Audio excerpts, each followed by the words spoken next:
Astro দিশা। মানুষের ভাগ্য জানার জন্য প্রতিনিয়ত যে প্রয়াস চলছে, সেই প্রয়াসের কোন নিরন্তর প্রয়াস, অর্থাৎ এই প্রয়াস একদিন শুরু হয়েছিল, চলছে। প্রতিনিয়ত নতুন নতুন শাস্ত্রের উদ্ভাবন হচ্ছে, নতুন নতুন শাস্ত্র বিভিন্নভাবে চাইছে যে আপনার ভাগ্য প্রেডিক্ট করার। কিন্তু সঠিক পথ কোনটা এটা জানাটা প্রচণ্ড জরুরি। তার কারণ হচ্ছে কি, দেখবেন রাস্তাঘাটে যখন আমরা যাচ্ছি তখন কেউ টিয়া পাখি নিয়ে বসে রয়েছে, কেউ বিভিন্ন নাম্বার নিয়ে বসে রয়েছে। আপনি একটা নাম্বার তুললেন, তার লেখা আছে আগে থেকে, সেই নাম্বার হলে কি হবে সেই নাম্বার ধরে বলে দিচ্ছে আপনার ভাগ্য। বা টিয়া পাখি একটা টানছে, বলে দিচ্ছে আপনার ভাগ্য। কিন্তু আবার কোথাও হাত দেখছে, হাত টেনে নিয়ে বলছে যে আপনার ভাগ্যটা কেমন যাবে। আমি কারোকে ছোট করছি না, কারোকে ছোট করার দরকারও নেই, কিন্তু বাস্তবটা তো জানতে হবে। আমি যখন আমার ভাগ্য জানতে চাইবো, তাহলে আমার কি কি জিনিস দরকার এবং কেন দরকার এবং কোন ভাবে দেখব বা কিভাবে আমি আমার ভাগ্য পর্যন্ত পৌঁছতে পারবো, এই যাত্রাটা না জানলেই নয়। অর্থাৎ এই যাত্রা যদি জানা যায়, তাহলে অনেক বেশি ভাগ্যকে আপনারা জানতে পারবেন। যেমন একটা ছোট্ট উদাহরণ দিই, এখনো বড় জ্যোতিষ, ছোট জ্যোতিষ, মেজ জ্যোতিষ সবাই মিলে দেখবেন রাশিফল বলে। আপনাদের এই রাশিফল কি বেসিসে বলে, কি জন্য বলে, বলে লাভ কি, ক্ষতি কি, কিছুই বুঝতে পারি না। কারণ কি, রাশিফল কোনোদিন মেলে না। রাশি একটা ক্যারেক্টারিস্টিক, অর্থাৎ আপনার মধ্যে যে ক্যারেক্টারটা আছে সেটা যে রাশি কিভাবে নিরূপণ হয়। রাশি যেখানে চন্দ্রের অবস্থান থাকে আপনার জন্মদিনে, সেই নক্ষত্রটার যে ক্যারেক্টার এবং যে ঘরটাতে আপনি জন্মালেন সেই ঘরটার যে ক্যারেক্টার সেটা আপনার মধ্যে থাকবে, সেটা সারা জীবন থাকবে। কখনো সেটা উদ্ভাসিত হবে, কখনো চুপচাপ থাকবে, বাট আপনার একটা ক্যারেক্টার ওর উপর ডিপেন্ড করে। এই পর্যন্ত রাশি। কিন্তু রাশির ফল কিভাবে হবে, আবার অনেকে যখন প্রেডিকশন করে, আপনারা অনেকবার অনেকবার দেখেন, আমার বাড়িতেও দু একজন দেখে, মানে কারো কথা দিয়ে বলা হচ্ছে যে আপনি খুব ইমোশনাল, আপনি খুব অমুক, আপনার এই আছে, আপনি অনেক দিন চেষ্টা করেছেন। একটা গল্প, পিওর গল্প। সেই গল্পটা শুনতে বেশ ভালো লাগে, কিন্তু ওটা কিন্তু ভাগ্যের ফল নয়। অর্থাৎ আগামী দিন কেমন হতে চলেছে সেখান থেকে কিচ্ছু পাবেন না, সেখানে শুধু একগুচ্ছ গুলগাপ্পা, এছাড়া আর কিছু না। তাহলে জানতে তো হবে যে আমাদের সঠিক রাস্তা কোনটা, সেইটাই আজকে আমি ডিসকাস করব। আপনারা সঙ্গে থাকুন আর মনোযোগ দিয়ে শুনুন, এটা শোনাটা খুব জরুরি। কিন্তু শুরু করি।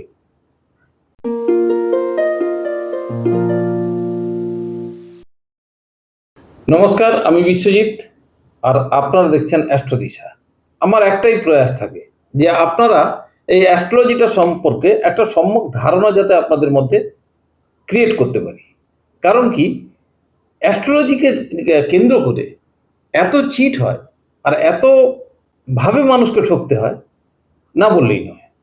আপনার যদি পছন্দ হয় যে প্রতিকার করে ভাগ্য পাল্টাবেন, সেটা সম্ভব না, সেটা কখনো সম্ভব না। ভাগ্য স্থির, আপনি জন্মেছেন সেই সময় থেকে আপনার ভাগ্য কিন্তু নির্দিষ্ট রুটে রয়েছে। ফলে ভাগ্যকে পাল্টানো যায় না, আপনি যাই করুন না কেন। তাহলে আমি কি করে জানবো যে ভাগ্যকে পাল্টানো যায় না? কারণ কি, এটা পরীক্ষিত সত্য। যেটা হওয়ার ছিল সেটা হয়। আপনি ভাবছেন যে ওই পাথরটা করেছেন বা ওই প্রতিকারটা করেছেন যার জন্য ভাগ্যটা একটু আটকে গেল, কিন্তু যেটাকে ভাবছেন আটকে গেল সেটা তো আদৌ হওয়ার ছিল না। আর এটাই হলো জ্যোতিষীদের সবচেয়ে বড় ফাটকা বা গেম। আপনাকে ভয় দেখিয়ে দেওয়া, তারপর আপনার থেকে পয়সা টেনে নেওয়া, নইলে আমার সংসার চলবে কি করে। বাট আমি সেই রাস্তায় যাব না। আমি পরিষ্কার একটা কথা বলছি, শাস্ত্রের সঠিক দিকটা জেনে রাখা খুব ভালো, তারপর আপনাদের ইচ্ছা। তো শুরু করি। প্রথম কথা হলো, প্রেডিকশনের ক্ষেত্রে আগে জন্ম মাস হয়। অনেক সময় আপনি কোন মাসে জন্মেছেন, না জানুয়ারি, দেখবেন একটা বই আছে, কিরোর যে একটা থিওরি আছে, সেখানে ওয়েস্টার্ন অ্যাস্ট্রোলজিতে ওদের মাসগুলোকে ধরা হয় আমাদের ওই বাংলা মাস টাইপের অনেকটা। মানে 18 তারিখ থেকে পরের মাসের 18 তারিখ, তারপর 18 তারিখ থেকে পরের মাসের 16 তারিখ, 16 তারিখ থেকে পরের মাসের 19 তারিখ, এইরকম ভাবে এক একটা স্প্যান ভাগ করা হয়েছে, যেটা আমাদের বাংলা মাসের কাছাকাছি আছে। আমরা যেখানে কর্কট বলছি সেখানে তাদের কর্কট পড়ছে না, তাদের কর্কটটা আর একটু এগিয়ে। তো তারা তাদের প্রেডিকশন অনুসারে তারা করেছে, আমি ছোট করছি না, তারা তাদের মতো করেছে। সেই হিসেবে একটা বেসিক ক্যারেক্টার কিন্তু পাওয়া যায়। যে এই সময় এই টাইমে জন্মালে সূর্য, অ্যাকচুয়ালি ওটা হলো সূর্য সিদ্ধান্ত। রবির মুভমেন্ট দেখে এই প্রেডিকশনটা ওরা করে, কারণ রবি যেহেতু কাছের সৌরমণ্ডলের সবচেয়ে উজ্জ্বল জ্যোতিষ্ক আমাদের কাছে, সেই হেতু তার একটা প্রভাব আমাদের মধ্যে থেকেই যায়। আর সেই প্রভাবটাকে ক্যালকুলেট করি ওয়েস্টার্ন অ্যাস্ট্রোলজি ওইভাবে প্রেডিকশনগুলো লিখেছে। এটা হলো জন্ম মাস অনুসারে। তারপর কি হয়, জন্মদিন আর একটু সূক্ষ্ম, জন্মদিন 7টা, তার মানে সারা পৃথিবীর লোককে 7 ভাগ করে দিলে এক ভাগ এক এক ভাগে একই রকম, সুতরাং সেখানেও স্টে করার দরকার নেই। এলো জন্ম সময়। আপনি জন্মদিন হলো, এবার জন্ম সময় এলেন, জন্ম সময়টা ঠিক করে দেয় লগ্ন, যে এই লগ্ন তুলা লগ্ন, মেষ লগ্ন, বৃষ লগ্ন, 12টা ঘরের যে কোনো একটা জায়গায় আপনার লং বা অ্যাসেন্ডেন্ট লেখা থাকবে, আপনি ওইখানে জন্মেছেন। সেখান থেকে কৃষ্ণমূর্তি সিস্টেম লগ্ন বিন্দু তৈরি করল, অর্থাৎ কোন বিন্দুতে আপনি জন্মেছেন। মেষ রাশিতে 30 ডিগ্রি আছে, তুলা রাশিতে 30 ডিগ্রি, সব জায়গায় 30 ডিগ্রি আছে। 30 ডিগ্রির মধ্যে কত ডিগ্রিতে জন্মেছেন, সেই ডিগ্রিটাই বলবে আপনার জীবনের সবকিছু। এ তো গেল ক্যালকুলেশনের ধারা। বিন্দু পেলাম, বিন্দু পেয়ে আপনি আপনার জায়গাটা ক্লিয়ার হলেন যে আমি তুলা লগ্নের 14 ডিগ্রি বা 13 ডিগ্রিতে জন্মেছি। তাহলে কি হবে, তাহলে ভাগ্য কি করে জানবে? এইবারে আপনাকে ভাগ্য জানার জন্য যেতে হবে সেকেন্ড ফেজ, যেটা যে আপনি কোন দশাতে জন্মেছেন। দশাটা পাবেন কি করে? দশাটা হলো চন্দ্র, অর্থাৎ যেটাকে আমরা রাশি বলি, যে আপনার রাশি কি, এই রাশিটা ধরা হয় চন্দ্রের অবস্থান থেকে। চন্দ্র যে জায়গায় অবস্থান করছেন সেইখানে রাশি আছে, সেখানে 3টি নক্ষত্রের মধ্যে 1টি নক্ষত্র পাবেন। অর্থাৎ ধরা যাক মেষে, মেষে 3টি নক্ষত্র আছে, অশ্বিনী, ভরণী এবং কৃত্তিকা। অশ্বিনীতেও থাকতে পারে চন্দ্র, ভরণীতেও থাকতে পারে, কৃত্তিকাতেও থাকতে পারে। এবার দেখা গেল যে ভরণী নক্ষত্রে জন্ম হয়েছে, যে বিন্দুটা পেয়েছি সেটা ভরণী নক্ষত্রে হয়েছে, সেটা লগ্ন হয়ে গেল। এবারে চন্দ্রকেও দেখা গেল যে ভরণী নক্ষত্রের 13 ডিগ্রি 20 মিনিটে রয়েছে। চন্দ্র যদি ভরণীর 13 ডিগ্রি 20 মিনিটে থাকে, তার মানে পুরো স্প্যানটা, অর্থাৎ কেতুর স্প্যান শেষ হয়েছে, তারপরে শুক্রের দশাতে জন্ম হয়েছে।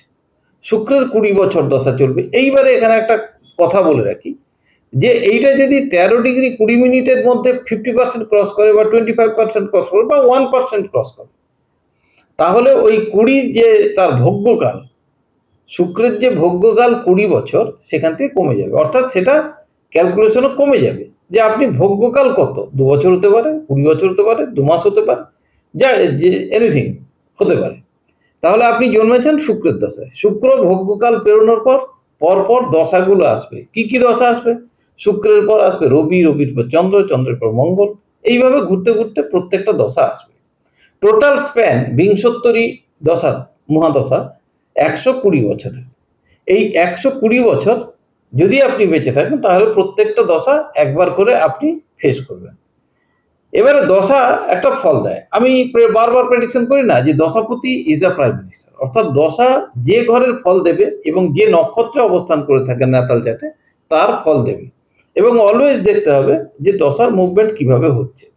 আপনার ন্যাতাল চার্টে যদি শনি বা রবি বা যে কোনো প্ল্যানেট যে যে ঘরগুলোর ফল দেবে, আপনার যে রানিং দশা চলবে সে তারই ফলগুলো দিতে থাকবে। এবারে দশাতে থামলে হবে না, এবারে আসতে হবে অন্তর্দশা কি, প্রত্যন্ত দশা কি, সুষ্মান্ত দশা কি, এগুলোতে যেতে হবে।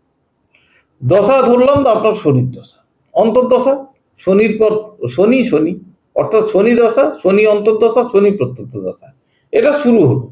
তারপর কি হবে, শনির দশা, বৃহস্পতির অন্তর্দশা, এটা হলো, এটা 2-2.5 বছর চলবে। তারপর শনির দশা, বৃহস্পতির পর আসবে আপনার মার্কারি, যাই হোক একটা আসবে, মার্কারি নয়, আমি ভুল বলেছি, শনির পরই মার্কারি আসবে, বৃহস্পতি তার আগে থেকে যায়। তো এইভাবে পর পর দশা একটা ফিক্স থাকলো, অর্থাৎ 19 বছর শনির দশা চললো, পাশে যেগুলো অন্তর্দশাগুলো প্রপোর্শনেট ওয়াইজ চেঞ্জ হতে থাকবে। তার মধ্যে আবার প্রত্যন্ত দশা চলতে থাকবে। তারপর যেমন ঘড়ির কাঁটা না, সেকেন্ড, মিনিট, এই যে এটা 1 পাক ঘোরার সময় এটা 60 পাক ঘুরলো, আবার একটা 60 পাক ঘুরলো, এই যে সিস্টেমটা আমাদের দশা, অন্তর্দশা, প্রত্যন্ত দশা সিস্টেমটা ওই রকমই। ফলে কি হচ্ছে, দশা, অন্তর্দশা এবং প্রত্যন্ত দশা আপনি একটা ফল পেলেন। এবারে আপনাকে দেখতে হবে গোচরের ফল, অর্থাৎ এই সময় যদি আপনার রবির দশা চলে, রবির গোচর আজকে কোথায় আছে। এই যে দৈনিক প্রেডিকশন হয় না, দৈনিক প্রেডিকশন, আজকের দিনটি খুব বড় করে বলা হয় আপনার আজকের দিনটি, আজকের দিনটিতে শুধু চন্দ্রকে দেখে বলে দেয়, কারো মিলবে না, একমাত্র তাদেরই মিলবে যাদের চন্দ্রের দশা চলছে, বা অন্তর্দশা মিলবে না, দশা, চন্দ্রের দশা যদি চলছে তাহলে সেটা একটু মিলবে, বাকি কারো মিলবে না। কিন্তু সবাই খাই, আরামসে খাই, আরে বাবা আজকে আমার সুখ প্রাপ্তি বলেছে, সারাদিন চিন্তা করলাম যে কোনো জায়গায় সুখ হয়নি, সুখ কোথায় পেলাম, তারপর ও আচ্ছা আচ্ছা আজকে দুশ্চিন্তা করিনি মানে এটাই সুখ। তো এগুলো মিলিয়ে নিতে হয়, এটা প্রেডিকশন নয়। এরপর থাকছে গোচর। গোচরে ট্রানজিট যেভাবে যেভাবে ঘুরছে সে ফল দেবে, অর্থাৎ দশা, অন্তর্দশা, প্রত্যন্ত দশা যে ফলটাকে নির্দিষ্ট করলো, গোচর সেটাতে শিলমোহর দিল, দিলে আপনি সেই সময়ের ফলগুলো পান। আমি যখন প্রেডিকশন করি বলি না যে শনির দশায় যাদের এই আছে, গোচরের এই পরিবর্তন, এই ফল, আমি বলি কি গোচরের ফল অনুসারে প্রেডিকশন করি, এবং আমার বিশ্বাস এগুলো মেলে। এই হলো দেখার সবচেয়ে বড় সিস্টেম। এছাড়াও যেটা থাকছে কি, মুভমেন্ট চার্ট বা হোরা চার্ট। মুভমেন্ট চার্টটা কি বা হোরা চার্টটা কি? ধরুন আপনার কাছে জন্মের সময় নেই, নাও থাকতে পারে, কোনো ডেটাও নেই যে আপনি কী বার জন্মেছেন জানেন না, ভুলে গেছেন। এইবারে আপনার মনে হয়েছে যে আমি যাই জিজ্ঞেস করি যে আমার সময়টা কেমন যাবে আগামী দিন, বা আমি এই চাকরিটা পাবো কিনা, বা আমি এই এডুকেশন পরীক্ষাটা দিয়েছিলাম সাফল্য পাবো কি পাবো না, ইত্যাদি বিভিন্ন প্রশ্ন থাকতে পারে। সেক্ষেত্রে দুটো পদ্ধতি আছে। একটা হলো মুভমেন্ট চার্ট, অর্থাৎ সময় বলে দেবে আপনি কি প্রশ্ন নিয়ে এসছেন এবং তার উত্তর কি। আর একটা সিস্টেম আছে, যদি এটা না হয় তাহলে ওটা হবে। সেটা কি, আপনাকে একটা নাম্বার বলতে হবে, সেই নাম্বারের ক্যালকুলেশন ধরে তার একটা নাভাল চার্ট বেরোবে, সেই নাম্বার ধরে আপনার যে প্রেডিকশন আছে, আপনার যে কোয়ারি আছে, সেই কোয়ারি কিন্তু মিলে যাবে। কিন্তু এক্ষেত্রে একটা বাধ্যবাধকতা আছে, সেটা হলো only one question, one question or related to one question, এর বেশি উত্তর কিন্তু পাওয়া যাবে না। ফলে এই যে ফরম্যাটটা, এই ফরম্যাটটা যদি আপনাদের সম্যক ধারণা থাকে, তাহলে আর কোনো কেউ আপনাকে ঠকাতে পারবে না।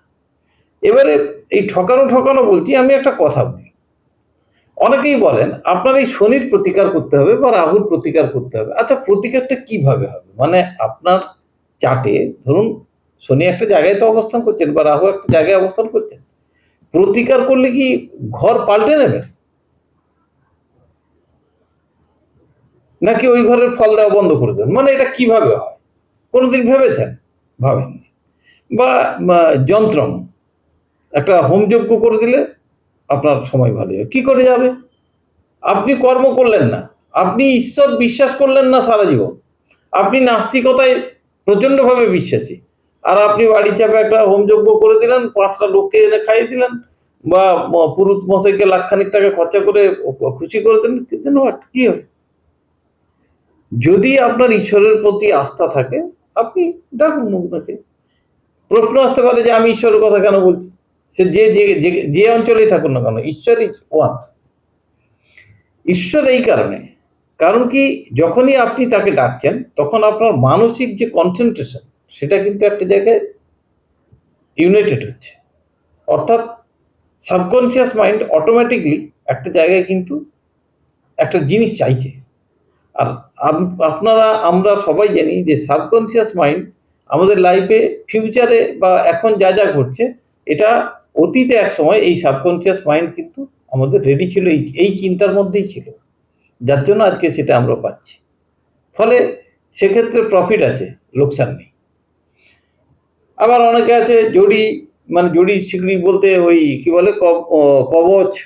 আচ্ছা, কবচ দিলে কি হবে? আপনার প্ল্যানেটারি কন্ডিশন কি পাল্টে যাবে?